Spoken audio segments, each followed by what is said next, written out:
Welcome to Crucible Radio. This week we have a very special episode. For the entire recording, we'll be sitting here with John Weisnewski. He's going to talk about... Weisnewski, Bones. Really? Yeah. Are you sure? I looked it up, like... It's phonetic. Yeah, but the pronunciation got on the internet was very clear. No, it's phonetic. Look at it. Look, we've already said it on the show. N-E-W. Let's just maybe roll with it. All right. We've been calling you John Wiz behind the scenes, and now you're telling us we got to call you John Wise? This is garbage. I'm out.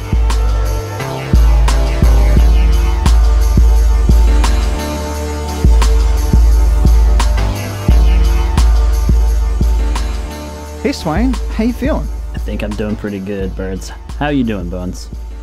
I am doing great as always. Hi, John Weisnewski. How you doing? I'm doing well. How you doing, Birds? I'm doing great. Thank you for asking. It's been we're like in week 3 of the Taken King, this new Crucible world, this new Destiny world. Bones, how has your week in the Crucible been? My week in the Crucible has actually been going great. Now that I've finally gotten all those quests out of the way, which I clearly didn't enjoy a whole bunch. I've been playing a lot more Crucible, and I've been working on my quests. I'm almost finished, and I'm finally slowly getting those pieces that I want and that I'm happy with. I got the reload speed on sniper rifles, which is an amazing addition to this game. I love it. And I found a scout rifle that I've just fell in love with that I've been talking about for the past 2 weeks. So I'm super stoked. How about you, John? How you doing? Oh, I'm doing good. I've been playing... I'm still working on my quests. I haven't had as much time to play as I normally would. You're a busy guy. I'm a busy guy. So yeah, like you said, we're about 3 weeks into Taken King, but I'm about 16 weeks into fatherhood. So Congrats. I don't have a ton of time to play. And when I do, it's usually like, put the little guy down, and then I can maybe grab like 30, 40 minutes playing a couple matches here and there. So, Jeez. So yeah. I mean, kids are important, but priorities, man. Yeah, come on. Well, yeah, so funny anecdote about that. We'll maybe share later, but yeah, I totally warriored a trials match because my kid woke up and was screaming in my lap, and I was just like, my fire team was just like, oh my God, what's happening? I'm like, sorry guys. And I just like completely like, we had like 3 wins. We needed 2 more. And I was just like threw down, like, totally, I wrecking balled twice in a row just because I had to take care of him, right? And it was awesome. I didn't think I had it in me, but I did. But anyways, I've been playing Taken King, and I'm really enjoying playing the new content with everybody, and just got my Tlaloc because I'm in Warlock, so that gun's a treasure. It's a beauty. I love it. Okay, wait. So you're inside Bungie. You've got the official scoop. It's Tlaloc? Tlaloc. Oh boy. Yeah. If you say so, man. That's so official is a strong word, right? It's like everyone just sort of like pronounces it the way that they do. It's the same thing with like Haka. Yeah. Haka, hockey. Right. I just imagine there's one guy who like is at some remote location someplace whose job it is to come up with names for things.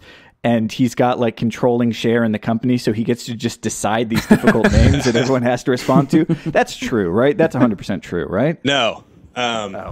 We actually have like a pretty awesome writing and fiction team who are just filled of these incredible writers with amazing imaginations, and they come up with all this crazy fiction, and maybe like 40% of it makes it into the game in form of like grimoire and whatnot. But yeah, every weirdo, bizarro name you see on every piece of gear and every piece of like thing that you interact with in the world actually has some sort of fictional relevance and backstory. So that's awesome.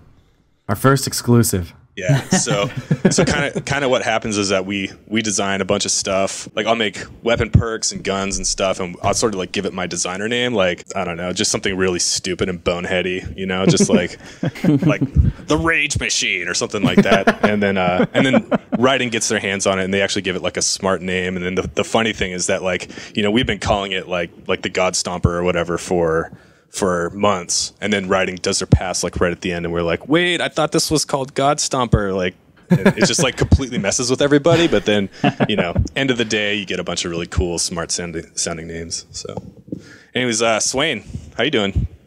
I'm doing pretty good. I finished my Crucible quest. First one, I think, out of this 3. Out of anyone, I think, maybe. Yeah, it might be one of the first to finish it. I really wanted to get it done. I don't know. completionist. But I did get a split shifter pro, so nothing new, but a year 2 split shifter. I used to infused some other stuff, which is good.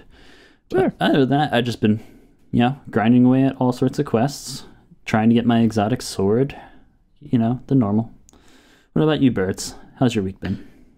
Okay, well, you mentioned the sword. I don't have my exotic, and I'm not convinced I want to do the exotic upgrade path because I love the legendary sword so much. It's if you get to keep it. Oh, you get both? Yeah. Are you? Oh, well, then I'm totally doing it. Never mind. Okay. Well, there's that. But I just want to say, like, if you haven't gotten your sword yet, or you haven't brought it into the Crucible, you really have to. We are in, like, the golden time of swords in the Crucible, where nobody has any idea how to counter them. And if you know a couple tricks, it is just like they see you coming and they don't want you to kill them. But you just there's nothing they can do. So I will say the block is key, and the trick with the block is that you can attack directly out of the block. You don't have to let go and then attack. So as you're closing that gap, keep your block up until you go straight into the attack. One thing that I found is that a very effective counter to somebody coming at you with a sword, and I can only speak for Night Stalkers, is the Stink Bomb with Envenomed. And the reason for that is because, one, it's going to do a big chunk of damage to them when it hits. It's going to slow them down, which if they're blocking means that they're barely moving at all, which means that the damage over time from the Envenomed has time to work. And that is just like the tiny bit of delay I need to get some distance again and either hit him with a grenade or just hit him with my primary shotgun if you have it.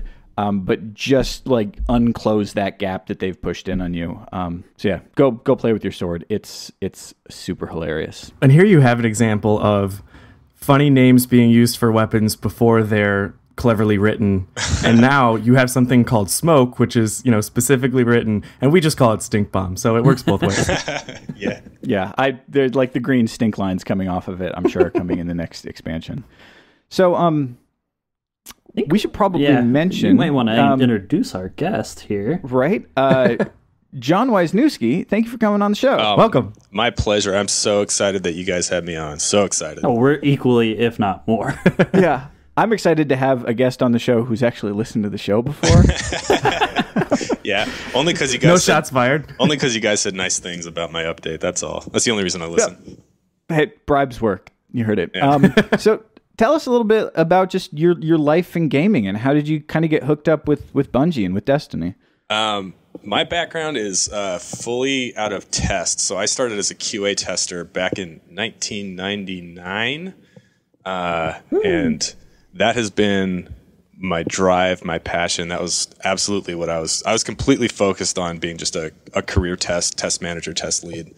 I have nothing but great things to say about test and the test process, especially at Bungie. It's the second I got a contract job back on Halo 3 in like 2007, and once I worked on the test team here, I knew I couldn't really do it anywhere else, just because test is just so respected and given so much. They're just empowered to do a lot and weigh in a lot on decisions that are made here. And it was the first place where you'd have like you'd log a bug and it'd be an interesting bug, and instead of like the designer couldn't figure it out and he just like punt it or just like write you a snarky question, they'd actually show up at your desk the next day and talk to you about it and ask you to repro for them so they could look at it, and then they'd show you how to debug the problem so you could give them more information. And it was just an incredible experience just working on Halo 3, of course. And so yeah, I just sort of pursued getting a job at Bungie from that point, and then wasn't able to do it at first. Bounced around at a couple other companies, and then finally got a good opportunity for a full-time job on ODST. Came in there, shipped ODST, shipped Reach, started the start of Destiny as a test manager, test lead, working closely with the sandbox design team. And after a while, they opened up a position and approached me about interviewing for it, and so I did, and rest is history. That's Here awesome. you are. Yep, here I am, breaking all your guns. So, purely speaking as a player, what's your ideal Crucible setup? Like, what are you using? As a player, so what I have right now, I main Warlock, and I like playing all three of the classes, and I think they all have different advantages and disadvantages. Like, I really feel like there's a strategy and mood in there for any person in any playstyle who wants to play. So, but I personally main Warlock just for the fantasy. I love the fantasy of just being a magic flinging battle wizard. Like, nothing to me is cooler than that. So that's why I main Warlock. And then also just like, there's nothing more satisfying too, is like for me when we were developing the first release of Destiny, as throwing a Nova Bomb. Like, that was, to me, was just like the epitome of just like conquering a dude in a video game. It's just like winding up and just like, you're all dead. Like, it's just so good. It's definitely why all the montages slow down at the Nova Bomb. Absolutely. So yeah, ever since then I've made Warlock. So I've definitely been doing Warlock, working on my my Stormcaller, and I prefer, so my Stormcaller build, I run the Impossible Machines, so I get Landfall from the exotic perk on that, and then I run the Ionic Blink, so you can close distance better. It just gives you a lot more options when you're casting your super. At first, I had a really hard time using the new Storm Grenade. At first, there's that delay before it kicks in. But after a while, I don't know if any of you guys have run Storm Grenade really competitively, or if anyone else out there who's listening is trying to use it competitively and has been frustrated with it. Like, once you get the timing down, there's that beat where you like throw it and then the cloud appears, and then you sort of like wait a beat before that lightning storm kicks in. You can get that timing down. You can do some really cool, tricky stuff. Like, one of my first Rift games, I got a triple kill right out the gate of dudes who are like waiting in the capture point with that thing, just because you just threw it right at the right time, right as they're all coming in, and they kind of miss seeing the projectile land, and they come in, there's like, oh, it's cloudy, but everything's like, oh no, like, so, it's raining in here. Yeah, what's going on? Yeah, so I definitely run the Storm Grenade, and so yeah, that's mostly my class build. I tend to spec for armor and recovery, and recovery has improved a lot. It'll do a lot more for you in 2.0 than it used to. So yeah, I tend to spec my stats for armor and recovery.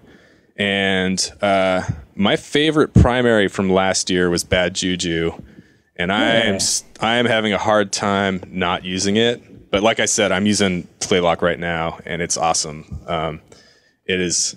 I specifically made that gun for the Sunsingers who felt like they had to just hold their super forever. And, you know, they're the guys who are like running the Nightfall, and they're like, cast their super, like, I want to have fun. And they cast their super, and like everyone in their headphones is just like, what are you doing? Like, no, we need you. Like, so, like, you know, I wanted them to have a thing that was just like powerful for them when they were in that state where they were sort of waiting to use their super at the right opportunity. But I love that gun so much when it's in that state that, like, I end up not using my offensive supers. Like, I will hold my Nova Bomb and I will hold my my lightning super because I love the way the gun handles.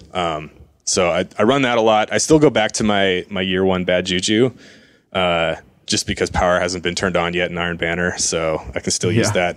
And then Suros, the options of spinning up perk and then the focus fire perk are just give that gun so much more versatility over different combat engagements and different play styles that I've been using Suros a lot.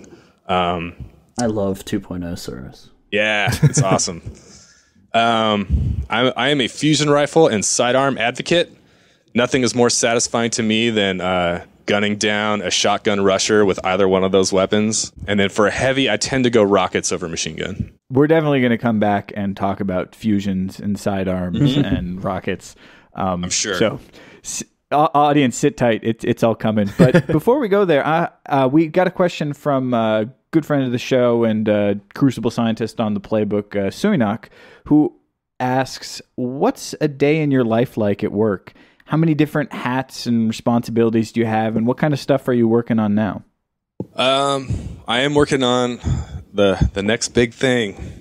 The next release, a whole bunch of stuff I can't really talk about yet, but stuff that I'm very excited about. I mean, average day in the life, like, you know, one of the first things I do every day is pull up the Destiny Reddit and see what the community is saying. And actually, one of the last things I do every day is when I'm lying in bed on my iPhone, I pull up the Twitch app and I'll cruise around on a couple streams. And I'll just see what people are playing, see what people are saying about the game. And then it's also the same thing I do the next morning is I pull up Destiny Reddit and I start browsing forums, listening to feedback, seeing if there's any like new holy crap, like, oh my God, something's broken. Like I need to like get a tester on this, or like just see what people are complaining about or happy about or whatever. So that tends to be one of the first things I do every day. And then it depends on how many meetings you have, but yeah, you just kind of get to work on, new stuff that I can't talk about. You can hear how excited we'll just fill in the blanks. Well, that's awesome to hear that you are responding, so immediately. And obviously it doesn't come across in a patch every day, but, that's been a point of criticism, but I think we all sort of knew that Bungie's been listening a lot lately. So it's really cool to hear that anytime something is discovered, either bad or good, Bungie obviously knows about it. So that's really reassuring to everyone as players, Totally. Yeah, I feel like we say it a lot. Like we're kind of starting to sound like a broken record. You see it in almost every interview, every like press thing. Whoever is talking is saying like, yeah, we're always watching the forums and we're always like listening to feedback. And it's like, it really is true. Like everyone here is glued to that. Like we are just like always watching and always listening. And if we sound like a broken record, and if you're getting bored of hearing that, like, I'm sorry, but it's because it's true. It's because we are fixated on it, and we really, really are trying to listen to our fans. And then also like a lot of us, like guys like investment designers, guys like me, who touch a lot of stuff that tends to get a lot of like very emotional player feedback. We get the added bonus of we have our coworkers coming to our desks on a regular basis and be like, dude, you broke my hopscotch pilgrim. What's going on? Just like all that kind of stuff. Like, oh boy. Yeah. Like, John, when are you going to nerf Thorn? Like all this stuff. Like, yeah, happens all the time. So yes, very, very dialed in. That's interesting. That sort of sounds familiar to what you were talking about with the QA process. Is that like developers talking to the own QA testers? In a sense, the Destiny community is sort of that for all of Bungie. Yeah, in a big way, for sure. And then also, our test team is fantastic. Like I think all of our test leadership, and then certainly myself as a former test lead and now as a designer, I am constantly trying to encourage testers to just like be very vocal with their feedback and, log me a bug. Like if you think a gun is strong, log me a bug and say, this is too good. Or like, this gun sucks. Like this exotic sucks. No one's going to use it. Like, yeah, dude, send that to me. I want to hear that. I want to hear that feedback. And then we have a number of channels internally too for anyone to like there's like email threads and stuff like that. And we actually have like a feedback site, like an internal site, where anyone can leave feedback at any time, and that gets like, producers will look at that and they'll route important feedback. These are like a feedback item could be anything, and you can go into the feedback site, you can vote on it, you can upvote it, downvote it, like leave an additional comment. And like if certain things are starting to trend internally with a lot of feedback, like a producer will actually take that to the person responsible for the thing, and make sure that they're listening to it, right? And hopefully there's enough time for us to address that before it goes out the door. Wait, so you're telling me that you guys have rebuilt Reddit internally for Destiny feedback? For better or for worse, kind of, yeah. So fair enough. Inside and outside Bungie. Yeah, the funny stuff too is like occasionally like people will forget that they're at work when they're leaving this stuff, and some people have just really emotional reactions to the game, and they'll leave some like horrible like emotional comment in an email or on the feedback site, and you're like, dude, that guy sits like 2 rows away from you, man. Like, just go talk to him if you feel that bad about it. Like, he's probably really sad that you left that. That's really cool. I mean, it's awesome to hear just everything being absorbed constantly, and we all know that there's a lot of work that goes into all of that, but that's reassuring. Anyways, let's get to our first big segment, and let's talk about balance and the process of how we do it. And throughout this interview, for the rest of the show, we're going to be sprinkling in questions from Reddit. We got from Twitter followers and things like that. We really appreciate everyone's passion and interest for this. So we'll have them coming up like we just did, and we'll sprinkle those in and touch on some things that the audience has really been dying to know. But let's just start with 2.0. Like, what's the story behind that?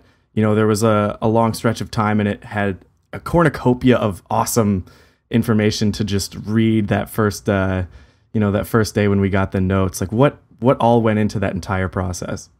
Sure. Okay. So just to give you like a quick like Cliff's Notes history of sort of like the weapon balance stuff that happened during year one was we did like a couple balance patches like right out the gate. I think there's like the first one was like the exotic weapons update, and then we did like the first like RIP auto rifles weapons update.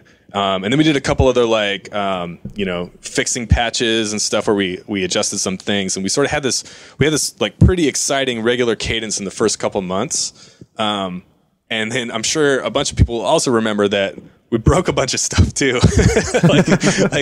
We realized that we were being a little overzealous with the pace with which that we were pushing out some of these patches, and we were unable to catch and find some of these problems that were then going out into the game.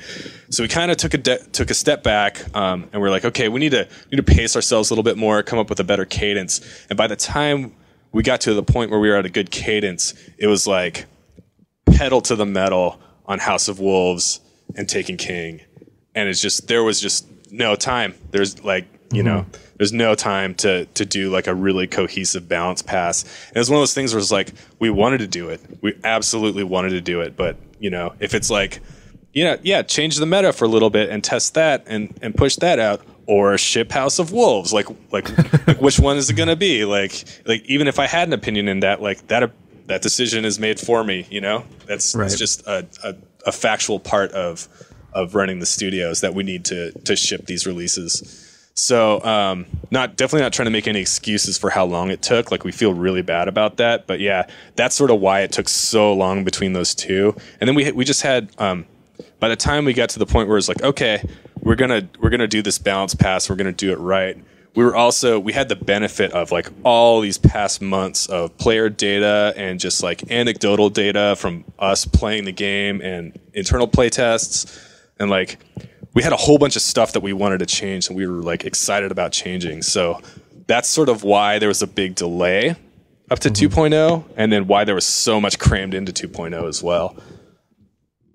So what were your goals for the 2.0 balance? I stated the goals in the update. I don't remember them off the top of my head, but I mean, the goals were pretty much like weapon archetype by weapon archetype was to pretty much, change them in the ways that I said I was going to change them in the update. I don't remember exactly what they were, but I remember like auto rifles was like, auto rifles need to be like a better competitive option in PvP, and then need to be like a more reliable option in PvE. The goals for shotgun was, I felt like shotgun range was in a good spot, but that the range enhancing perks were the problem. So I wanted to address that. The goals for hand cannon was to, have hand cannons be optimal, in a range that was where they couldn't necessarily compete with scout rifles reliably. So they still can compete with a scout rifle, but it's not going to be as reliable as it was before. So yeah, those are some of the high level goals. I don't remember them all off the top of my head. But basically, going down archetype by archetype, like, okay, what do we want to change and why? This is the goal for this archetype, and like, what are the things we can do to sort of like push it towards that experience?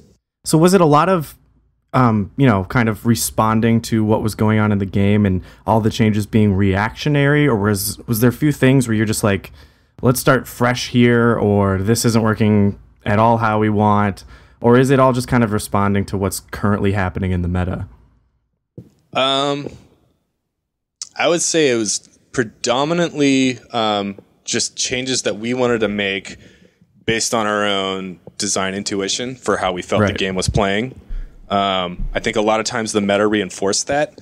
And I think the individual areas where we would be responding to meta would be like some of the targeted changes that we made to like certain exotic weapons, some guns, I'll totally happily admit that like some of the targeted changes to like perks not being as good, then we like made a perk better, like Mulligan, like we made Mulligan better.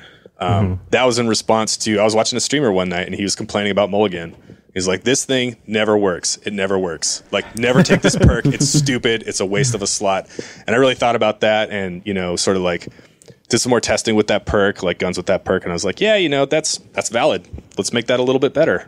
So yeah, there's definitely like a couple little like targeted like specific changes that were more like reactionary, but for the most part, like the big sweeping changes were all pretty much like agreed upon design intuition from the gameplay design team, the multiplayer design team, and then a lot of that was backed up by data.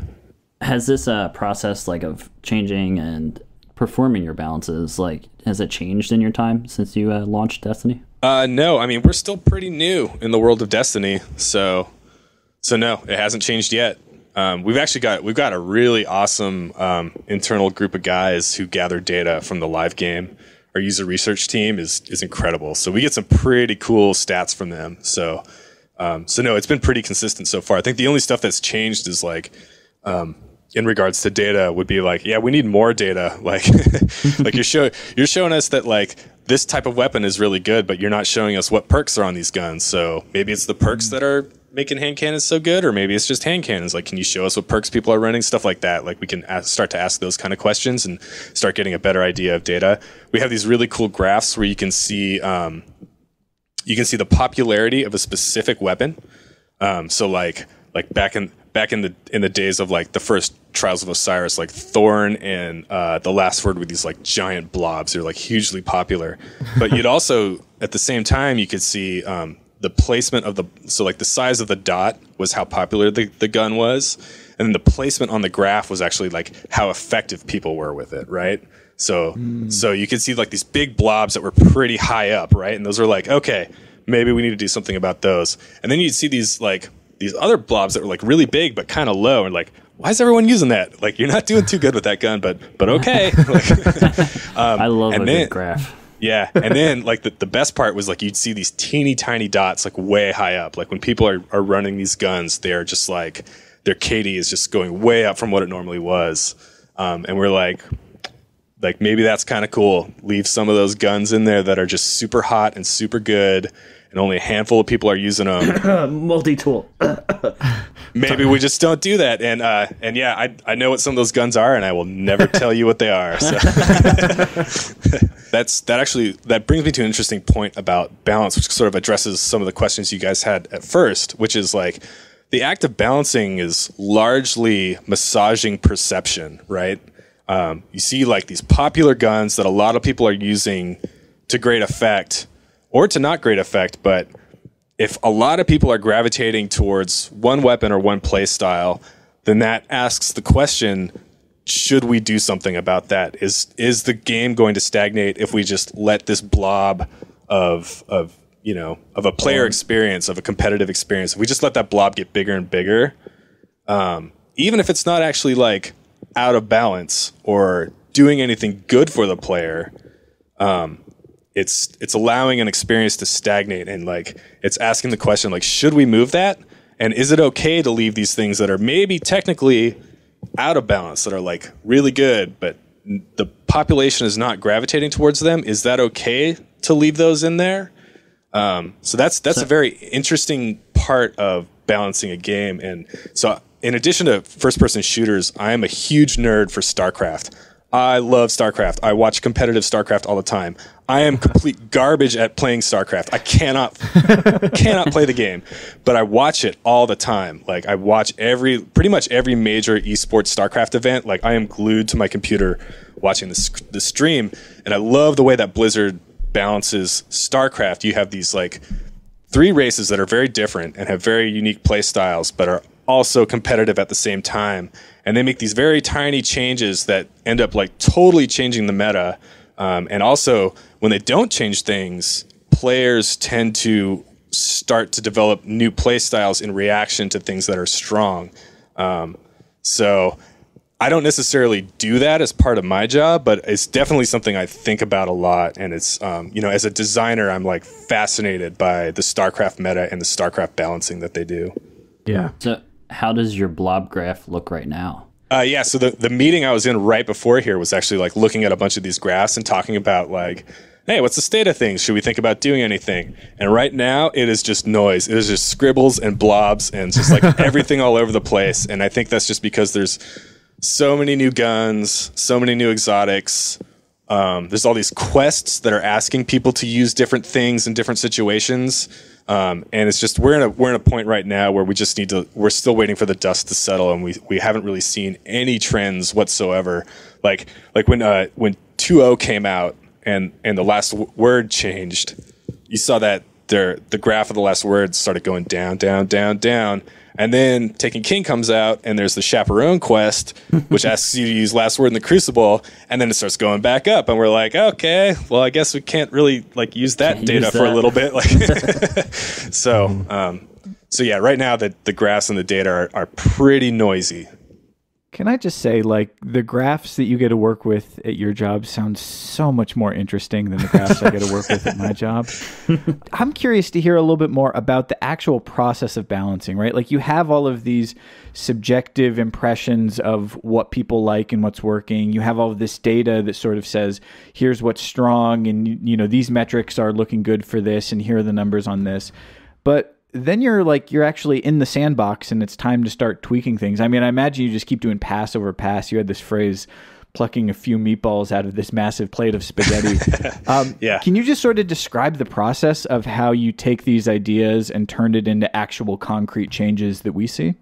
Yeah, it's a very extremely iterative process. You just sort of like, you make a small change. You do like the first couple changes happen at your desk in a test map, or like running in the live game, like you just make a couple local changes and you know, it's like, okay, this feels good. Like my gut tells me this feels good. Check it in, get it in in a playtest build. And then when we're in the process of doing a balance pass, we're doing daily playtests with like sandbox designers, multiplayer designers, testers, like everybody. We all get in a big room that's got a whole bunch of machines in it, and we're all just start playing against each other. And it's just like everyone's like it's complete and utter chaos for the first 10, 15 minutes of the playtest. There's like one guy who's moderating the playtest, and they're sort of at a control machine. Everyone's like, could you give me Suros? I need bad juju. They're just like yelling, like, I need this, I need this, I need this. This guy's like trying to drop stuff on people's machines as fast as possible. And then it's just like, and then you just start playing over and over again. And you start, you know, one of the things I like to do is, you know, you start a new day. Like I made a round of changes, and we go in, and I don't tell anyone what those are for the first couple of matches. And just see if anyone has any raw reactions to anything at all. And, you know, sometimes people are way off. They're like, oh my God, hand cannons are so much better. And you're like, dude, I didn't even touch them. I don't know what you're talking about. Or sometimes people don't say anything. And then usually like second half of the playtest is when I'm like, all right, here's what's changing right now. Here's what I'm looking for feedback on. And then end of the playtest is everyone just sort of like round tabling, just talking about what's up. And then you take that feedback, and then you take it back to your desk immediately after the playtest. It's like, okay, another round of changes based on that. Like, you know, this needs to come up, this needs to go down. This is way too stable. Like, I want to make this gun kick harder. Like, whatever, you know. And then you just like you check that in, and it's just like day after day, you're just doing it over and over again until you finally start to like mold the ball into something that's working, right? And the interesting thing, I mean, it's not super interesting. I guess it's pretty obvious that this would happen, but yes, like when you push down a bump, like another one pops up somewhere else, right? And then so it's like this thing is way too strong, flatten that, and then all of a sudden something else is way too strong because that thing's not counteracting it anymore. It's like, okay, push that down, and now this other thing has popped up, and then it's like, okay, push that down. It's like everything's kind of boring now. So let's push this one up. It's like yeah. Well, you mentioned you know, how hand cannons compared to scout range wise and things like that, and weapons against weapons, but how much of the other things in the game go into balance, like class abilities or map size or things like that, and do those things change based on weapon decisions? Yeah, so those things change a lot, but historically those things have not gotten focused balance passes like weapons have. Mm-hmm. But yeah, no, we are definitely constantly like also playtesting and looking at when the multiplayer design team is working on a new map, they're playtesting that a lot. Like we go to those playtests too. We're looking at, you know, combat distance, like average engagement distance. And yeah, sometimes they're building maps that are intentionally like a little bit tight quarters, and sometimes they're building maps that are open. And like, I feel like they do a really good job of most of their maps have like like here's a great sight line if you want to run this type of, like if you want to run a scout rifle, like you hang around here, and here's the tight corridors where if you're like run and gun shotgun auto rifle guy, like this is where you're gonna do well. Like they do a really good job of sort of like creating like the flow and different opportunities for combat in most of their maps. But yeah, that's absolutely taken into consideration. So are abilities and supers as well. Right. We have a Twitter question from Sky Mogul. He wanted to know, are the Gunsmith's test weapons just for fun, or do they provide some sort of balance data for you designers? Yeah, those are not for any sort of balance data at all. Those are, I don't want to say just for fun, because to me that sounds demeaning, because they're actually like, they're pretty cool. Like I'm really stoked with how the test vendor weapons and the whole Gunsmith experience in Taken King came out. Like, I think it's really fun and really cool. And the test weapons were actually like a really good opportunity to showcase some of the new foundries that we were doing. Like, hey, get your hands on a Suros, get your hands on a Haka. Like, it's as much a test weapon for like grinding up your gunsmith rank as it is for like, do you like this kind of weapon? Is this one that you want to buy, like place an order for, and you'll get the proper legendary version next week when it shows up? I love interacting with the gunsmith other than just buying like a synth. Yeah, I know. It's great. Or spending every last mote I have re-rolling a shotgun over and over and over. Developed a love-hate at that point. It's a complicated relationship. Okay, so here's a question from Hail Lord Xenu. And it's a bit of a long one, so I'm gonna read it out. And it's a quote within a quote, so I'm going to do my best here. Okay. So he says, Luke Smith said in an interview with Planet Destiny in June on the topic of rebalancing the current hand cannon meta that, quote, the rise of exotic hand cannons, we're aware of it too. We want to make sure every weapon archetype has its age, which suggests a balancing philosophy where some archetype is always the most powerful, top of the meta. Do you agree with this? And if not, could you then outline the current rebalancing philosophy? Yeah, that's an awesome question. I do agree with that, but yeah, that's a really interesting question. So this sort of like goes into sort of what I was nerding out about earlier with like StarCraft, and how when those guys make a change, like it sort of like sweeps the whole meta. Like I remember maybe like a year ago, they did this tiny buff to Widow Mines, and all of a sudden Terrans were gods, and they were just leaving their Widow Mines everywhere, and this whole new strategy developed. And yeah, it was kind of the age of the Widow Mines. So in that sense, yes, I totally agree with that. Of like taking a thing that's like maybe not even weak or needs a buff, but just taking a thing and just like, hey, we're gonna poke this thing, we're gonna make it a little bit better, and we're gonna see what happens, and then. If we get to a point where it's like all of a sudden like pulse rifles are king for a season, like I don't think that's a bad thing. I think that's cool, and I think it's interesting, and I like it if we have a player population that's can suddenly like rally around these weapons and like get really close with them and like pick out their favorites, and then after a while it'll sort of like naturally, as we do more balance passes, it'll naturally gravitate towards another thing that gets really strong, and then. So that way you get away, like, I love the battle rifle in Halo 3, but that's all you used in Halo 3, right? Like, yeah, that was the only option. That's all you used. It's like competitive Halo 3 was shooting a battle rifle. That's it.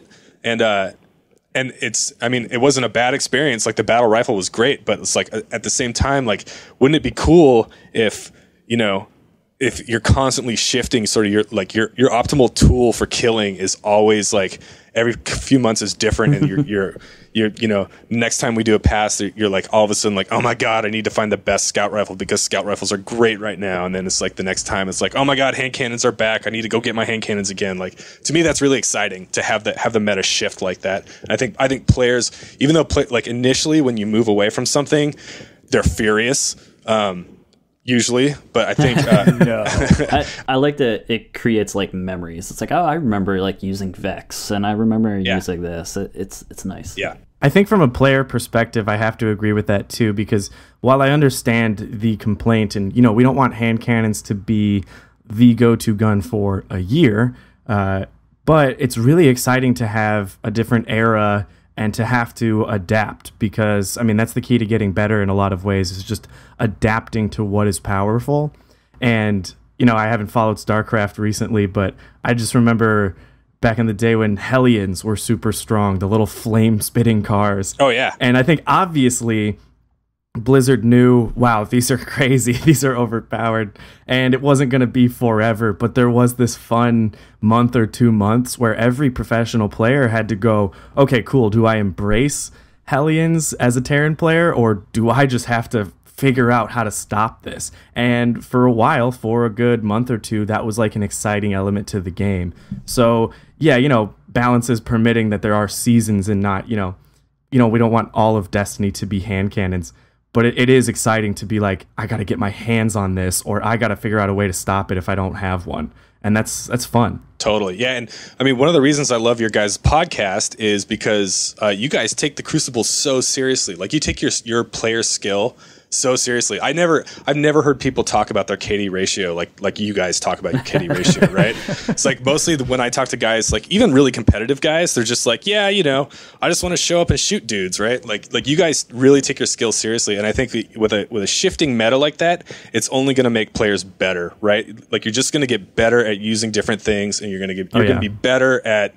As like, now I can own with a hand cannon. Now I can own with a scout rifle. Now I can own with the pulse rifle. Now I can own with like whatever rifle like Bungie's going to throw at me next time. Like, I think it's just going to make players like more rounded and more competent at doing their thing. Keeps us with a job. If you keep changing things, we got more to talk about. Yeah, don't worry about that. All right, well, that's a good note to pause on. Let's take a little break, and we'll come back with some of the real nitty-gritty questions that we got. Yeah. And this isn't just any kind of break. This is what we like to call a musical break. Can we patent that? Is that allowed? TM.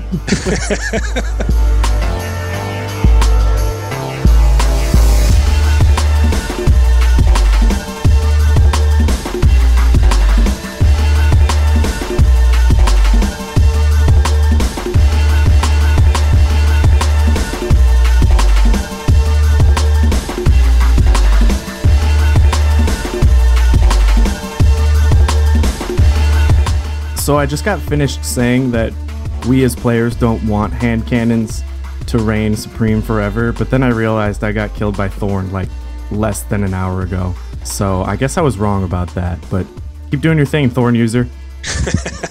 Well, that kind of segues into this question. So this is from Cheese Joe, regular on the playbook.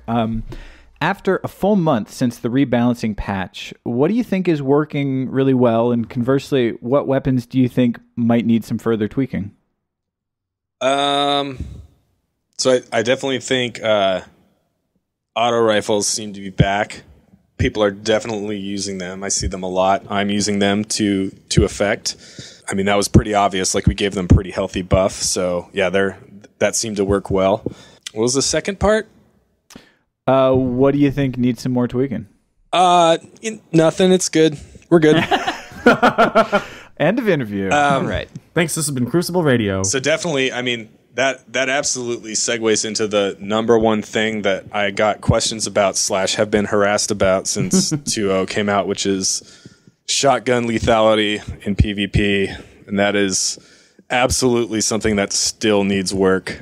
You were saying earlier that you felt the perks were the key to balancing it out. Is there something different you're thinking? Yeah, so when we did the I think it was like the first real weapon balance pass, like we crushed shotgun range pretty hard. We felt like it was in a pretty good spot.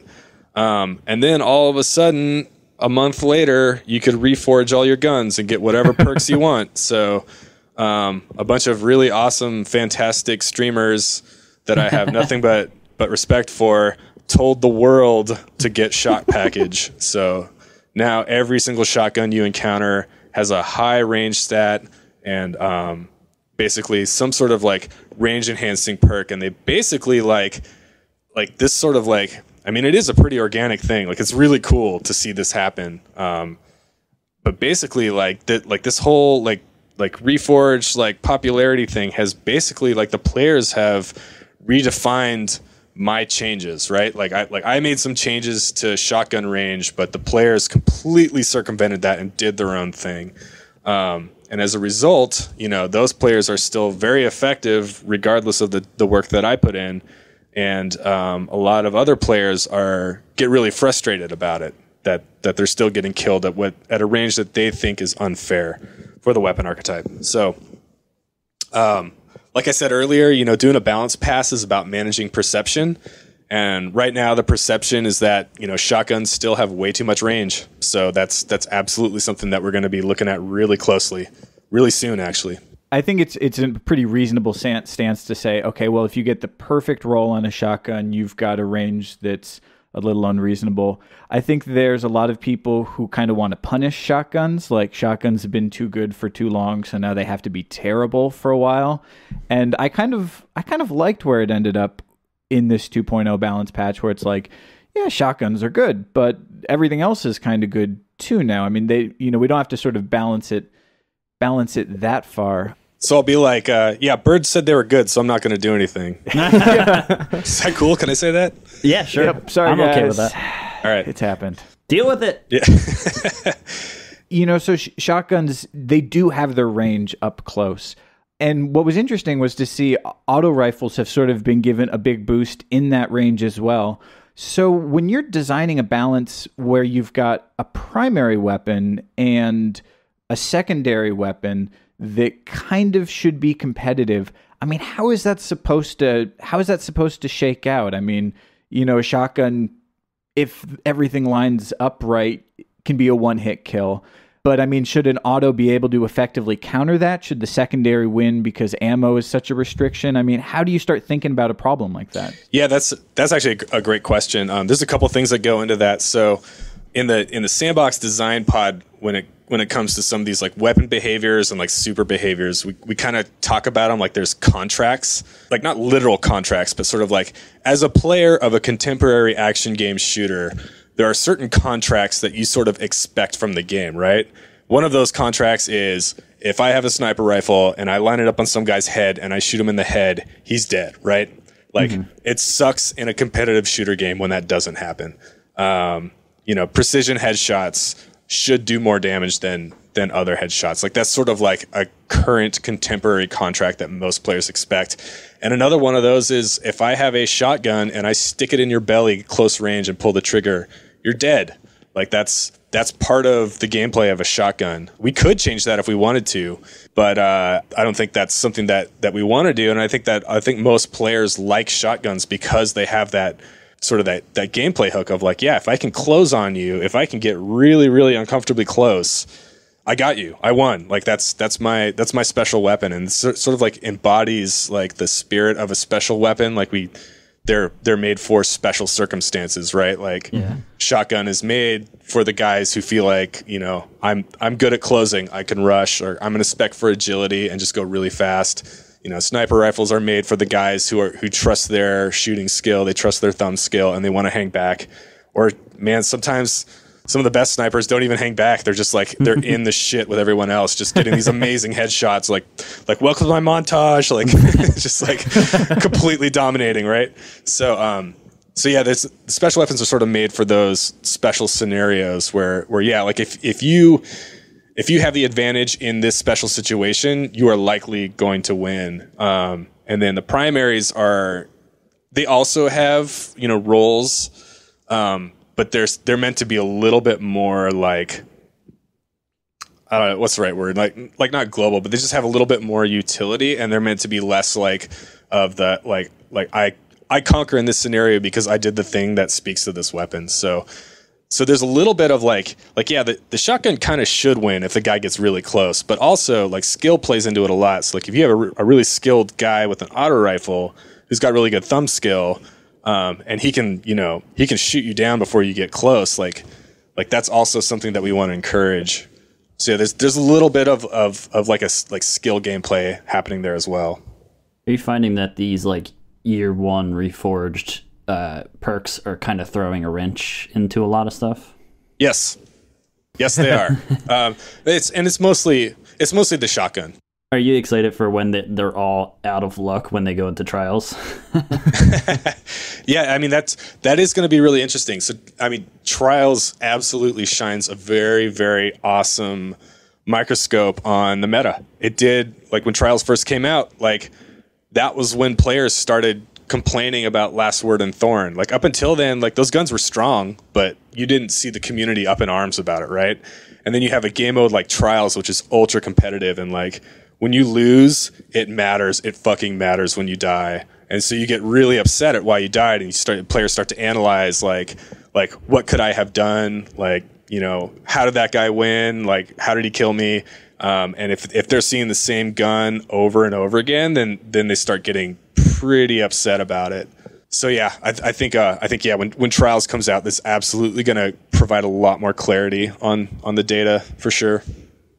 Well, speaking of Trials, I mean, and with the go-to guns, it was pretty much a fact that you needed to use a tripod, grenades, and horseshoes rocket launcher in Trials, and I think 2.0 really fixed that. At least I don't feel like I've been cheated out of life with a rocket launcher. How do you feel about swords, though? Are they working in your intended path? Do they fit well into the sandbox? Because I know we've been having a lot of fun with them. Yeah, I'm so glad you brought that up. Swords were a big question mark for us. Like, on the one hand, we knew we had something awesome. The first time you see yourself running in third person with a sword in PvP, like it feels so good. Like you're just like, I don't care how bad this thing is. Like I just want to cut dudes. Like it's so good. But then we're thinking like, well, what's the competitive community going to think about this? Are they just going to roll their eyes and look away? Like can we make this competitive? And I think we tried. We got to a good spot where it's really, really fun to use. And actually, like for heavy weapons, swords are trending up above almost everything else right now. And it's probably because they're really new. Because they're super awesome. But yeah, that's it. I mean, you pretty much hit the nail on the head right there, right? It's that immediate emotional reaction of like, yes, swords are awesome. Like I've got a fucking sword. I don't care. Like I don't care if this is not like the most DPS like competitive option. Like look at my sword. I don't care. Like that's kind of where we landed on those. And you know, we'll see what happens in Trials. Like, but yeah, I think they're awesome. I think they're great. And I like that we have a game where on the one hand, we can be very competitively minded about the weapons and the abilities that we make. And on the other hand, we can also be like, it doesn't matter. Like, I got a sword. Like, who cares? Like, this is awesome. Like, so let's switch gears a little bit here, because I have a specific question for you that I've been thinking a lot, and it's been coming up in the playbook quite a bit. But it's been said that 2.0 has slowed the game down. And not its excitement level, clearly, because we have swords, but like actual engagements, you know, the time to kill feels longer. Yeah. And that's the theoretical fastest a gun can kill. So is that something you directly consider? Is it are you aiming to have a certain kind of sweet spot for that? Absolutely. We're absolutely trying to hit a sweet spot. And I feel like we always get really close, and then, you know, something pops up where all of a sudden dudes are getting melted really fast, and then we have to react to it. And I don't think we've seen that thing pop up just yet, but I mean, there's a lot of really good players out there that are going to figure out some strategy that's going to, you know, ruin my day for like weeks on end. But yeah, no, I think there was a conscious effort to try and slow down time to kill, and I think I talked about a little bit of that in the 2.0 update with the weapon stat rebalancing that we did. So I think where we got to in Destiny Year 1 was all these stat upgrades that we had on the guns. When we first made them, we really wanted them to matter. Like when you picked like Perfect Balance or Hammer Forged, we wanted that stat to like, we wanted you to feel like your time upgrading that gun and picking that stat was worth it. And that when you select that thing, it absolutely like it spikes your stat, and now like I can feel the difference. Like I can really like I understand what happened to my weapon, and I understand the value that I put into investing in this gun. And I think we did that because those stat perks are really, really good, and they were on all the guns for a very long time. And basically, we also have we have all these they're not really reflected anywhere in game, but every gun you get drops with a specific like roll of base stats with a behavior in mind for that gun. So there's guns that are considered lightweight, so they have really like fast base reload and like really good handling, and are probably like a little bit low on the stability side. And then there's other guns that are like really stable, but might kick really hard. Or that's totally a contradiction, but you know what I'm saying. Yeah. And so we'd have these base packages, and then we'd have this set of stat upgrades, and it kind of like end of the day, it ended up not really mattering what your base package was, depending on the stat roll that you got on the talent grid. So all these guns kind of became the best at whatever they were, and players would just find guns and just re-roll and re-roll and re-roll until they got like I got the auto rifle with the strong base stability that had perfect balance on it, and now I have maxed out stability on my auto rifle, and I do that for every auto rifle I find. So at the end of House of Wolves, like all of your auto rifles play the same basically, and they also they are the best at doing the thing that they need to do, right? So it's like same with shotguns. Like people were just chasing long range shotguns.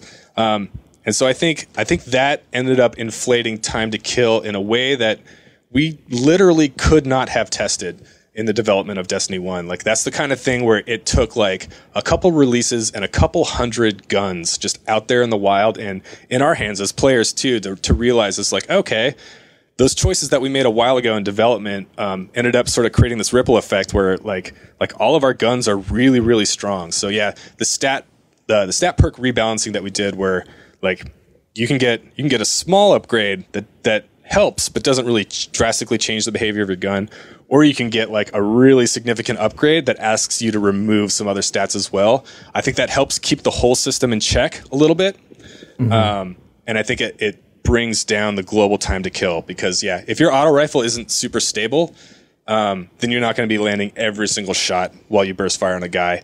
Or if it is super stable, then maybe your magazine is only half as big as it was, so you're spending more time reloading, and you didn't get that other kill that you probably would have gotten if you had like 10 more rounds in the magazine.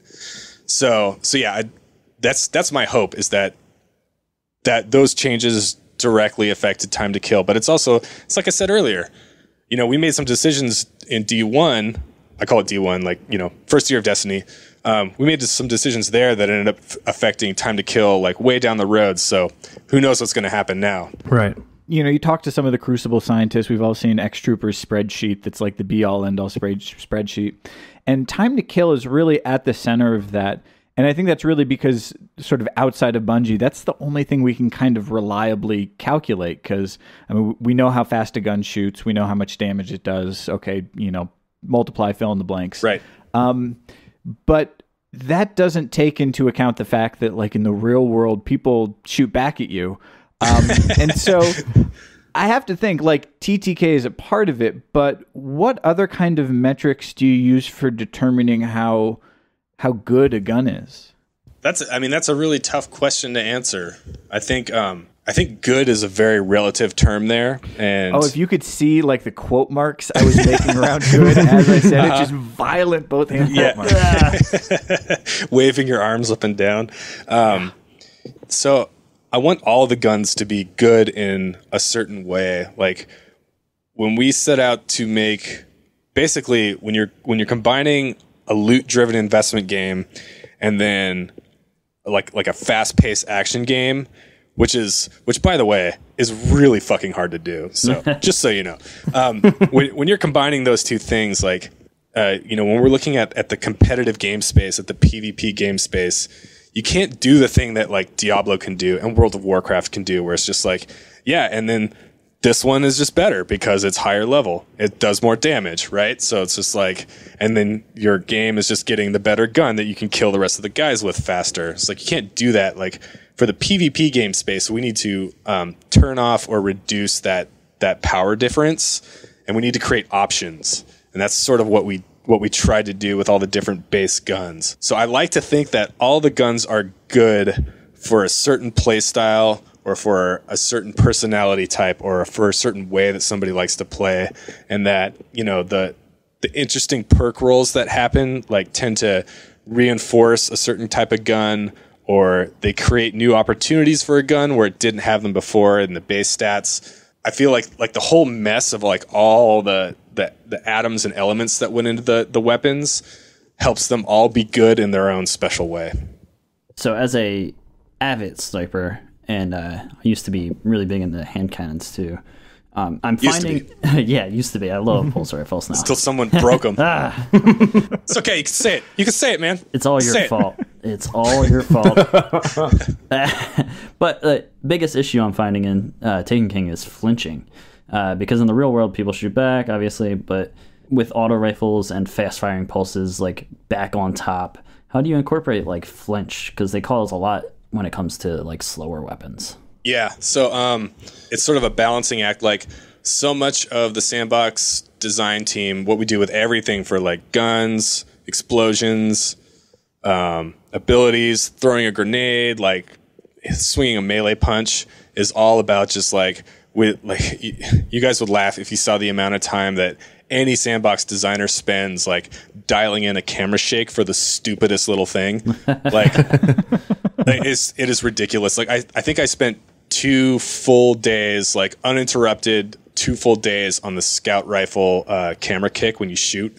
Like it was just ridiculous. Like spent so much time on every little thing. So basically with something like flinch, you just kind of want to dial it in so it's like about as tolerable as it can be to like make it feel like you want it to feel dangerous, right? Like you want these like we really want our guns to feel powerful, both to shoot them and to be shot by them, right? So like we want to kick your camera, we want to give you like a big damage flash. We want to like spray blood and up on your screen when you're getting hurt. like we want them to all feel those new effects. Well, at least like some of them. Yeah, and so I mean, they do a really good thing where it's like, yeah, they make the guns feel strong, they make it feel heavy, but they're also like, it's really helpful to know like there's little subtleties in the way each gun hits you too. So like after a while, you start to like, oh my god, like that was a sniper. Like a sniper just got a body shot on me. I need to run. Or like this guy's plucking at me with a scout rifle. Like I need to mind where my head is. You start to learn that kind of stuff. So yeah, with the flinch, like yeah, we absolutely want it to kick you around a little bit, especially as a sniper too, because like if you just let snipers like reign over the battlefield, guys like you are just going to crush everybody, and it's going to be frustrating because like a sniper rifle is a high skill weapon too, right? It's like you can't be some new guy in the Crucible, get dominated by sniper rifles and be like, oh yeah, I'm going to get one too and fight back. It's like you get like some new guy picks up a sniper rifle and he's going to be helpless for a long time. Like that's a skill that absolutely takes years for guys to become good snipers, like montage material, right?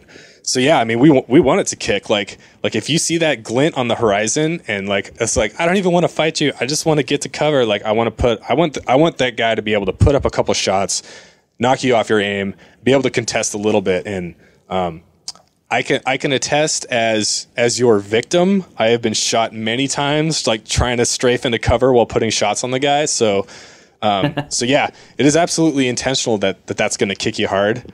But I don't think it breaks the sniper rifle. I think it gives that guy a fighting chance, so he can run, or he can try and put some shots in you, or I don't know. It creates interesting gameplay there. So you would say it's kind of, you like where it is right now? Because I think as someone who has sniped primarily since year one, I feel like the biggest difference with that flinch is getting the second shot off. Like that is very hard to do now. Because, well, you missed with the first one is kind of what I'm implying here. I was going to say, real snipers don't need 2 shots, man.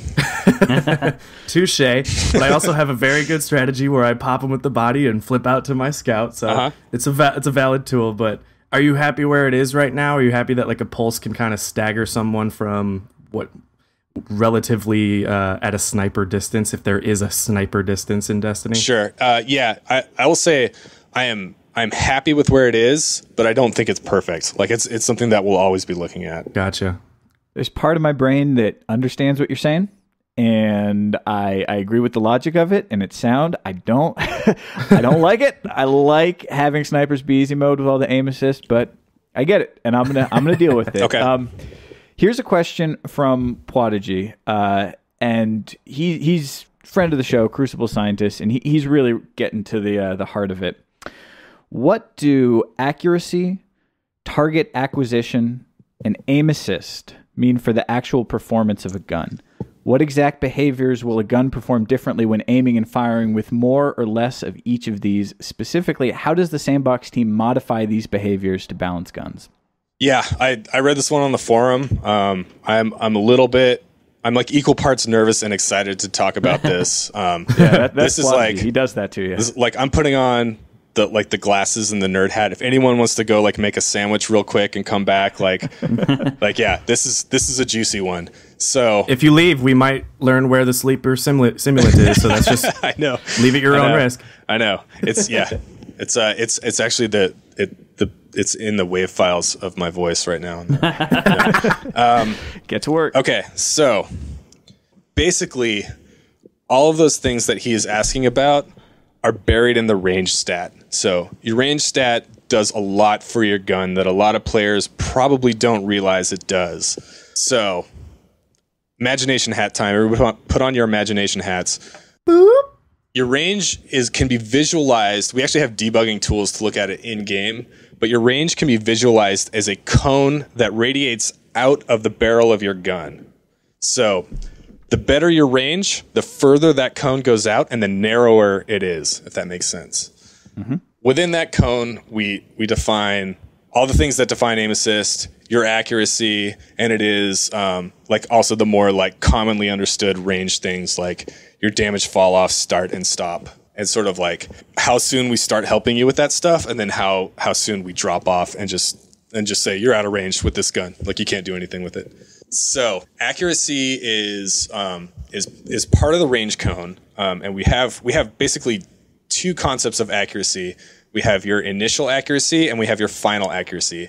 Every gun starts with a smaller initial accuracy. So this is the first bullet you fire out of the gun. And then there is a stat that says after you fire this bullet, bloom out that cone a little bit and then as you keep firing shots, there's a decay time on how long it takes for that cone to reset for your accuracy to come back to initial. And then if you fire again before it resets, then we push it out a little bit more, right? So if you're spamming with like a hand cannon, that cone is going to bloom out real fast and it's going to stay wide. And then if you relax and let off, then it's going to come back down to very accurate to your initial value. And so we always try to have your initial accuracy be pretty tight for all weapons. So we always want you to feel like, yeah, when you take your time and line up a shot, that first shot you fire is almost always going to hit. Unless you screw up or unless the guy like jukes at the last minute or something like that. So that's accuracy and final accuracy. And that primarily affects hip fire. We tend to intentionally kind of penalize hip fire because we want the game to be more about like going to iron sights, in and out of iron sights, like because that's a point where we can actually slow your movement and ask you to take a little bit more time and care with lining up your shots. I think emotionally it's a little bit more like visceral and immersive experience to sort of feel like you're bringing the gun up to your cheek and shooting than it is to just run around shooting from hip all the time. So yeah, that's absolutely like an aesthetic choice that we made. And it also, it does some good stuff for combat too. I think it helps slow combat down a little bit. Like if you're the most accurate when you're not moving very fast and you have your gun in iron sights or aiming down sights, then that helps you stay somewhat rooted to a location, right? You can't be jumping around using your movement abilities, like blinking through the air and shooting at the same time. Like that's just a little bit more fast paced and hectic. And that's something we tried in the initial development of Destiny. We chose this route because we thought it played a little bit better. But anyway, so accuracy, like generic accuracy, is mostly when you're shooting from hip, and then we also have. I'm going to use the term ADS. It's the term we use here, but it's when you're holding left trigger. Like ADS stands for aim down sights. So all the weapons have it. Anytime you're holding left trigger, you're aiming down sights.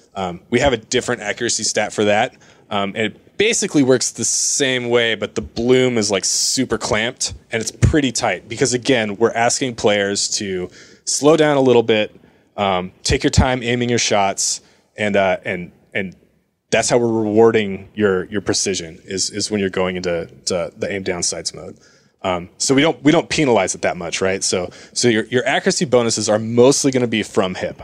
So we're visualizing this in terms of the range cone and the bloom.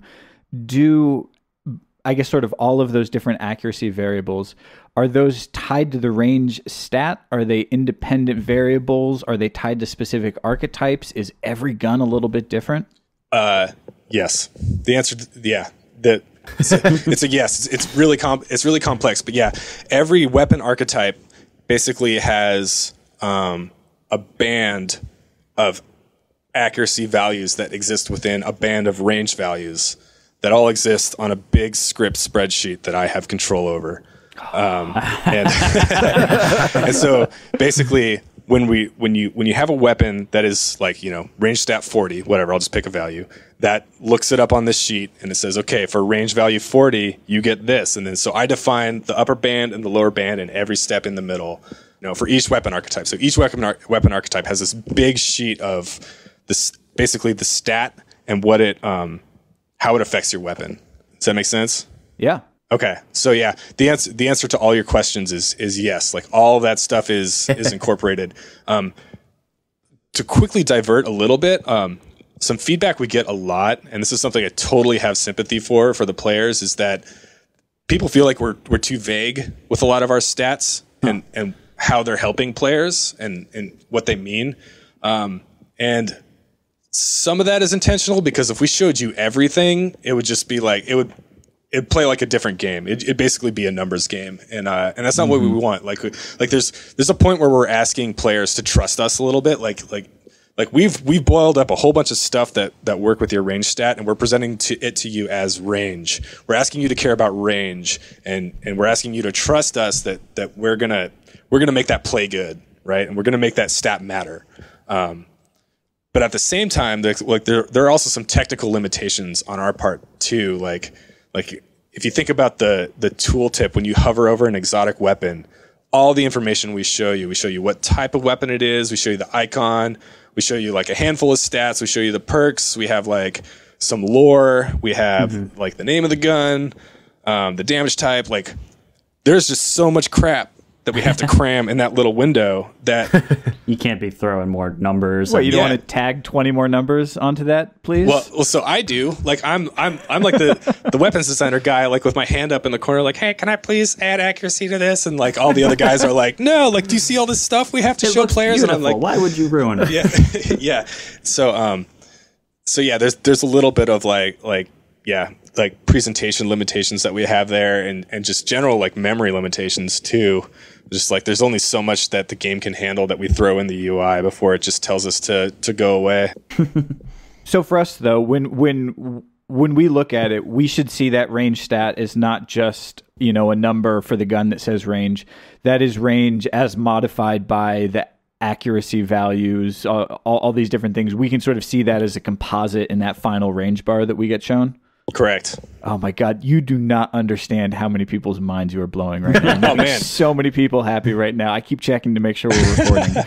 Well, target acquisition and aim assist. Yeah, so those are basically the same thing. Like when we were developing the game, we weren't sure how candid we wanted to be with players about aim assist. Like that's totally taboo to a lot of people to just like throw it in the game is just like yeah, here's the aim assist value for your gun, and it kind of breaks the immersion a little bit too. Like you want to have some like cool fictional flair, so it's not aim assist, it's target acquisition, right? Like this scope helps you with target acquisition. Like that sounds cooler, and it sounds less like hey, I'm a designer turning a knob for you over here. Like it sounds like part of the game and part of the world. So yes, target acquisition is.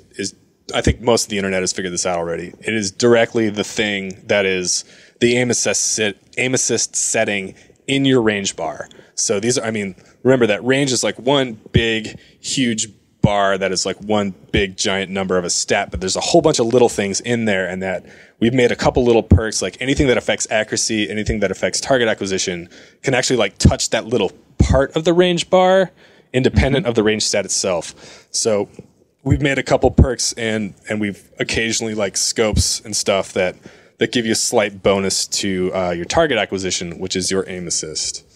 And generally, the way that the perk is going to give you a buff is we just like give you like a +5 or a +10 to where it would be on the range stat value. So this is kind of Bungie's secret sauce to how they make shooters feel so good. It's one of the many things, right? Like you see you're getting shot from the side, from the flank, and you can like take your hand cannon and like whip around like, 90, 100 degrees and just like land on a guy and get a shot off.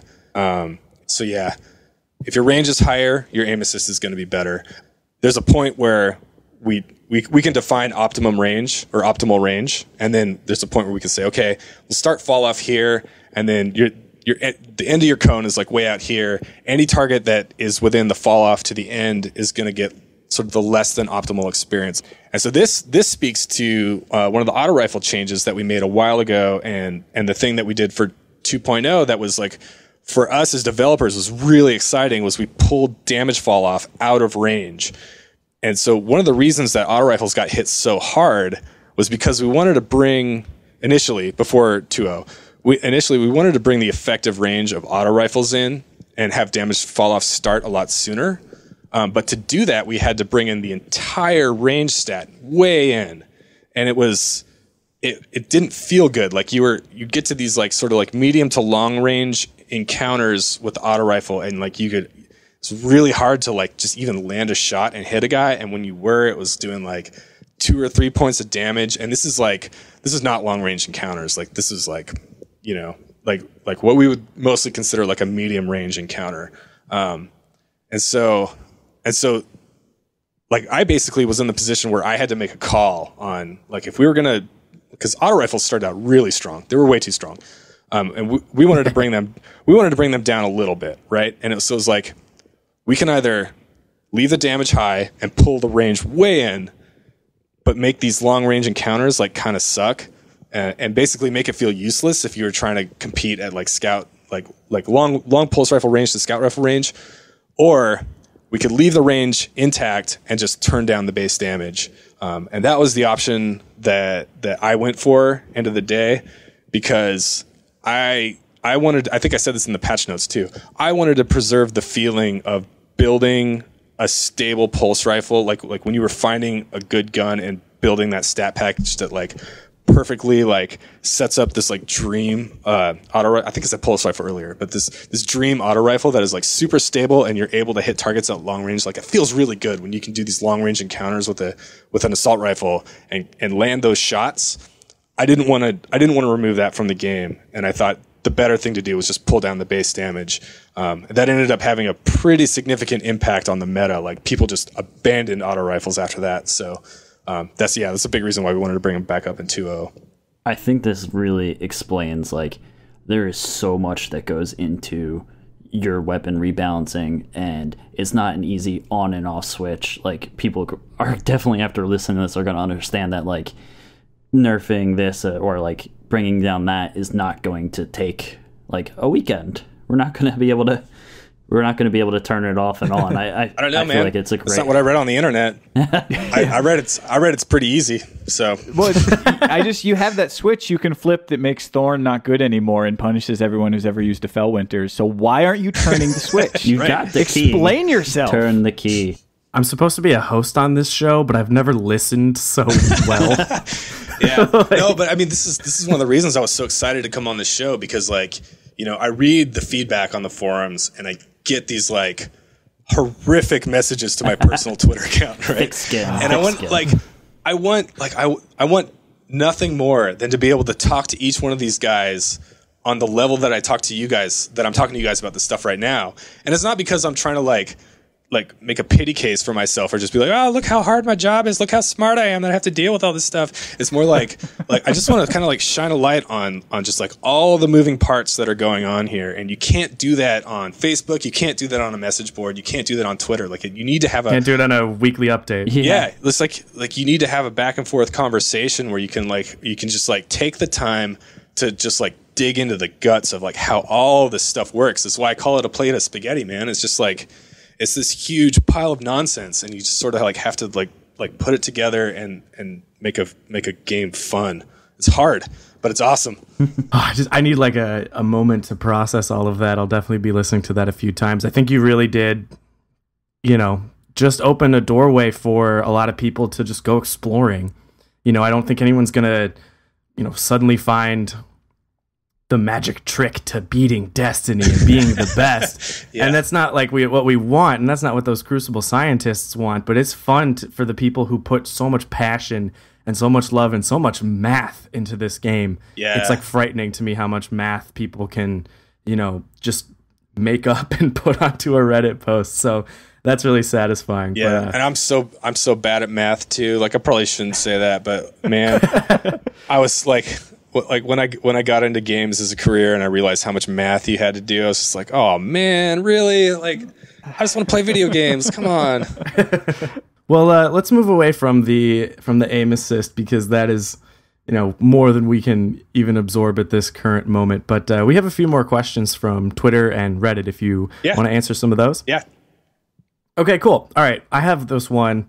It's from Jade Sky, and this is a pretty important one to me too, so I'm glad he said something. But here's his cue. Did the team consciously move to severely restrict sniping people with a revived shield like in Trials? And if so, why? There are only 3 legendary snipers, excluding a class exclusive, with high enough impact to do it in the expansion, and the nerf to aggressive ballistics took that ability away from Patience and Time and Hereafter. As someone who plays 3v3 almost exclusively, the ability to snipe revived opponents is important to me, and to me, Bones, and my options feel unpleasantly limited. So what are your thoughts on that? So there are still guns that can do it? Yeah. Just not the one that you're using right now? It seems like there's always like 1 or 2. And one thing I worry about is like a lot of the tastes of the meta are really set by people playing at the highest competitive levels, where if you just don't have that option, it's like get out, right? Like it's not worth using. I mean, I love fast firing snipers, but I had a her benevolence, and I understand, I grinded out Prison of Elders so many times to get my Herbie. I got it with 1 month left in House of Wolves, but there's like one or 2. I mean, do you know how much you tantalize us when you make guns like that? But then they're hard to get, or there's very limited pathways to acquire them. Yeah, I know how frustrating that is. Absolutely. And I say that as a player of the game as well. There's a lot of times where, we'll put something into motion that that like a good idea and it plays fine, but then once we get the game home in our hands, we go, that could have been better. And as a studio, we are getting much better at finding ways to play the game like retail users do. We can actually now we can prop test builds to our home PS4 accounts and just That's awesome. just like let them sit there for 2 weeks and just like play a test build at home as we would a normal build, and actually like get like 2 or 3 weeks of playtime in on a test build. So we're getting much better at finding like little pain points like that where it'll be like, yeah, it'd be cool. Like I'll be doing the weapon spread for like all the guns that are going to come out in this season. It'll be like, yeah, we'll put this one in this playlist and this one in this playlist and this one in this playlist. And then I know like it's hard to take a minute to think about like, okay, if the player really wants this type of gun, or if this gun is deemed valuable in a certain situation, and this player has to then like go through this like exercise of like trying to acquire this weapon, if the only way to get it is RNG and there's no other gun with like a similar stat package anywhere else in the game, like, yeah, I can absolutely be way better about doing that for sure. So yeah, that's just another thing where it's like, it's just hard to catch all those little situations, right? Like I had no idea people were going to love Hopscotch Pilgrim as much as they did. And from my point of view, like I actually look at the spreadsheet and I can see, I mean, I have that benefit, right? Like I can see where all the different guns are being placed in the game. And then something about Hopscotch, like a couple, it's also really interesting the way this happens. Like a couple guys will get a gun, use it to great effect in the Crucible. People go, oh my God, what was that? How do I get it? They get it. They do the same thing. And it's this sort of like cyclical process where just like more and more people start gravitating towards this thing. And then all of a sudden there's this just like, for like a month or two, there's this frenzy. Everyone's got to get Hopscotch Pilgrim. And the poor bastards are playing 200 strikes in a row to try and get it, right? It's just like hours and hours of grinding these strikes. When I'm looking at my spreadsheet, I'm like, dude, you could have just bought the vendor gun last season. It was the same stat roll. Like, but players don't know that. And, like I said earlier, we have some unfortunate restrictions on UI of like what we can show a player. And it's not necessarily obvious that like that Hopscotch Pilgrim is the same gun you have sitting in your vault. Like if you just compare the two, you'll see it. But, we could be much better about saying like this Hopscotch Pilgrim is this family of pulse rifle, and that family you have been encountering all through Destiny. And so now you know that you like that family, and keep an eye out for it in the future. Like that is a huge thing that I am trying to improve going forward. Awesome. I can work with that. That sounds good. So I'm sorry about your situation, man. It's frustrating. Hey, I'm doing okay. I got a 1,000-yard stare that I am in love with, and it was handed to me in a quest. There you go. So I'm okay at the moment. We're getting better. I'm loving it. Exactly. Yeah. So here's one, and I hate to make the end of this show just like an airing of grievances. This one's a little bit salty, but it definitely hit home with me. And really, the question at the end is the part I'm curious about. This one's from Gonzo Journalist. Okay. He says, it makes sense for a hand cannon's follow-up shots to not go exactly where the first one went, but post 2.0, not even the first shot will go exactly where you want it to outside of very close range. Coupled with overall decrease to aim assist with the new weapons, it makes them unreliable as primaries, and in my opinion has destroyed the class as a serious Crucible option, which is problematic, is that they are the only other guns with time to kills comparable to the pulse rifles, which now dominate the meta. Okay, a lot of assumptions in there, but there it is. Sure. Is this intentional, or did several game changes come together in such a way to over-nerf hand cannons and effectively remove them from the meta? Yeah, so first of all, to address the last part of his question, absolutely not. There was no intention to over-nerf hand cannons and remove them from the meta.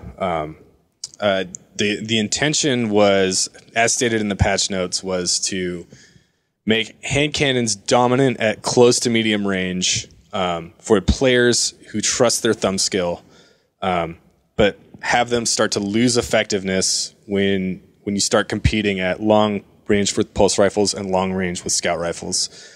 So again, let's go back to the range stat. Remember how much stuff is crammed into the range stat. So by reducing effective range of a weapon, you're actually reducing a lot of other little elements in there as well. So his question is very anecdotal. It's based on experiences that he's had that I have not been a part of. None of us have been a part of. And so we can't really, I mean, I'm not saying he's lying. I'm sure he's had like pretty frustrating encounters trying to use his hand cannon the way that it used to work. It's just hard to say when I can't see what the range was that he was trying to shoot guys at, and whether or not that was intentionally like a range I was trying to pull the effectiveness away from. The goal was to solidify their role as a close to medium range like weapon that is precision minded, right? It's for the hand that can remain calm under a hailstorm of bullets and fire out 3 badass precision shots and down the guy before he's halfway through his clip. Like that is the fantasy of the hand cannon, right? Mm-hmm. Yeah, and you kind of covered that in the first half of this show of like so much stuff goes into one thing, and then you gotta pushes this one sort of out of sync. You gotta add more over here, and then it pushes it over there. So I think anytime there's like one thing that feels so weak with air quotes around it, right? There's just another thing that might be, stronger, more interesting at the moment. So, it's that fluctuating meta, which is, what we already talked about, how it's kind of exciting to be like, all right, I got to figure out pulse rifles right now. We can worry about hand cannons later. Sure. And what I would want to say back to this guy, I forgot his handle, but, you just pretend it's me. Okay. This is me being salty when my Hawkmoon doesn't work right. Birds, what I want to say to you is, just keep playing in the new world, like keep trying to do the things that you want to do, and eventually like that range cutoff and that accuracy cutoff is going to start to become real apparent, and you'll start to get really familiar with how it plays in sort of like the new system with all the stuff working together. And then once you sort of like, so many things in like a competitive shooter, like when you have really good, like competitive minded players, like really good pro players, so much is just gut instinct, right? Like you just know the angle to throw the grenade, to bank it off the wall, to like have it land right at a guy's foot, right? And like so much of it is just like, yeah, I can hit these insane snapshots, and it's not because I've calculated how to do it. It's just like reflexively, I'm just good at it, right? Like I just know. You just know the point where like the reticle is going to float over the guy's head and you pull the trigger. So it's all about like just continuing to play the play style that you like to play, and just learning the new nuances for how those things work. And then it'll eventually you'll relearn it. It'll become reactive, and it'll play just the way it always has, in sort of like in a new way. Yeah, I mean, so that the counter anecdote I would posit for this question is that, I know lots of guys here at the studio, guys I play with at home. Josh Hamrick, our old designer, who unfortunately left the company, but is a fucking surgeon with a hand cannon. Like, he's amazing with a hand cannon. He is still just as good as he ever was. Like, and I'm not saying that this guy's not good, but I'm just saying you just got to keep playing, sort of like learn the new nuances for how the gun plays. And I hope that it eventually becomes a competitive option for you again. Okay. You don't feel like it got broken. So I accept your complete admission of guilt and apology. Well, we love reading your patch notes. Like, is there going to be more? Yeah. We don't want to have much of a read as we did with 2.0, but like, are we expecting more frequent balance adjustments in the future? Is that a goal? Yeah, that's absolutely, like, internally at the studio, it's something that the Sandbox team has committed to, is being more regular with our updates. So yeah, absolutely. We will continue to update the game on a more regular cadence than we did last year. I don't necessarily want to say we're going to do that like every X months or every, like there's going to be like a regular cadence, because what if everything's playing great and no one's got any complaints? Like, should we change stuff just to change stuff? I don't know. But yes, absolutely. Things will not stagnate the way they did. Like, we have these regular windows where we have an opportunity to make a change if we feel it's necessary. And it's actually something that I have, like, scheduled into my my year, right? Like, I have these time pockets where I can like walk away from whatever the next release is for a period of time and be like, okay, I'm going to focus on balance changes that we're going to push out with the next update. I think, again, you're making a lot of people happy hearing that. I know we're happy to hear that there's going to be, continued development at a more frequent pace. I mean, that just means exciting changes to look at. Because, I mean, I loved reading the 2.0 balance notes, but that's really awesome. And it paints a good picture for the future of the Crucible, I think. So we really appreciate you coming on and actually being able to communicate that with us. It feels great to hear that attention from Bungie and from yourself. Oh yeah, absolutely. Yeah. I'm super happy that we had this opportunity to talk to you guys both. Like, there's just so much stuff I just wanted to be able to have a conversation with the community about. And there was just no good way to do that. And then when you guys got in touch, it was just like, oh my God, this is perfect. This is just what I need. I just needed some guys to have a conversation with that other people can listen to, so you can start to hear like, just about some of the stuff that goes on under the hood and behind the scenes when we're thinking about weapon balance and we're trying to make a change to the way the game is playing. Well, I mean, of course, a big thank you for coming on the show, but I also wanted to say, like, and I don't think I've ever sworn on the show before, and I'm going to enjoy bleeping this out later. But thank you for getting the weapon balance in 2.0 fucking perfect. It is a dream come true. That's like, you can use any gun you want. It's fucking incredible. And thank you so much for making it happen. Like, there's a lot of salt and there's a lot of churn and we're all dealing with it. But this place that we ended up at, I was not expecting, and I'm just blown away by it. Thank you so much. That's so great to hear. I mean, you guys also, like, when the 2.0 weapon patch notes came out, man, the internet rage that I got to my account and that I was seeing in the forums was just really disheartening. And I think your guys' show is one of the first ones I listened to. Is just like, oh, some people saw through the fact that I nerfed Gallarhorn, and they're like seeing all this other great stuff that's like that's in there. So yeah, thank you so much for saying that, and thank you for just paying attention and like really reading the patch notes. Like, we're putting them out there for transparency, and we're putting them out there for the players who want more information. And yeah, I'm just glad that you guys appreciate that, and that you talk about it and that you reflect on it. And yeah, I don't know, you guys made my day. Oh, when that episode came out. So. Trust me, you made our days when 2.0 dropped. Sweet. Yeah. We actually get our own flack for being like too nice.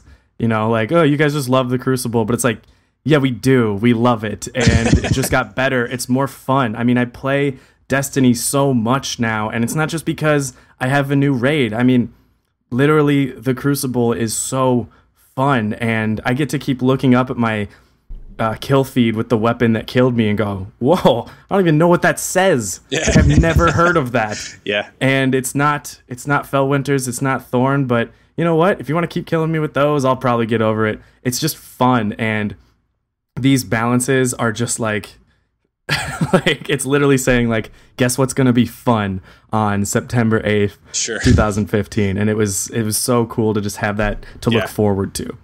You know, I've been in, for good or bad, I've been in the situation where it's like, I'm the one talking to you guys on the show. It's my name on the patch notes. It's like my Twitter account that everyone is vomiting all over.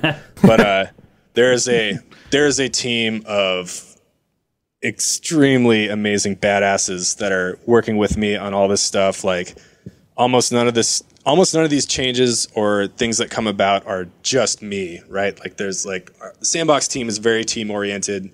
And we work really closely with a whole bunch of other design teams, and it is absolutely a team effort, and it is absolutely, you know, Bungie as a whole just like trying to make a better experience. So, please don't leave this talk thinking that everything was just all me and that like I'm some like genius mastermind, because really I'm just one of a bunch of dudes who really, really care about this game. Yeah, we really appreciate everyone who puts the effort into it, and we know our listeners do the same. I mean, we're all really passionate about this game, and it's just so satisfying. It's so fun, and it feels like you're part of something when you hear that the people making it are even more passionate than you are about playing it. So we really appreciate all the hard work that goes into the game. Thank you. Thanks, guys. Yeah. Us three are personally excited to thank them in person. Oh yeah, that's right. Oh, Yeah, we're good. I guess that's coming out, right? Well, Swain, what is this you're talking about? Yeah, what do you say? About a month from now, we are going to be meeting John in person. Yep. And a whole bunch of other fun people at Bungie headquarters. We are going to be locked in a long legal battle with Bungie, trying to record and live stream and tweet and take pictures of every single minute of it. Can't wait for that. All I can say is I hope you guys like to drink. Oh, it might need an extra Yeah, we have day. to push that flight back a little bit. Yeah. Let's try not to act like we haven't done that on the show before. Yeah. All right. Thanks so much. Thanks, John. Thank you. Yeah, this is great. Thank you guys.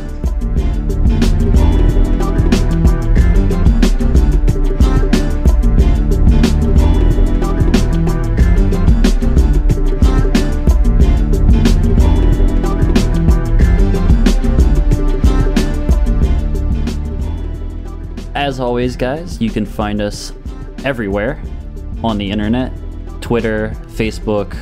You can even join our new PlayStation community. It's all Crucible Radio. Search us there, find us, add us, do all that. But before we go, John is going to let us in on a little secret here, share with you guys the location and the way to get the sleeper simulant. All right. So the first step in the sleeper simulant quest, which no one has found yet, it starts on, hold on a second. It starts on, it's either Mars or Cosmo. Actually, I think it actually in the Crucible. It's one of the Crucible maps. Only around 3:30 p.m. Mountain Time. You got to crouch walk down this looking up. You can't look down. You have to look up.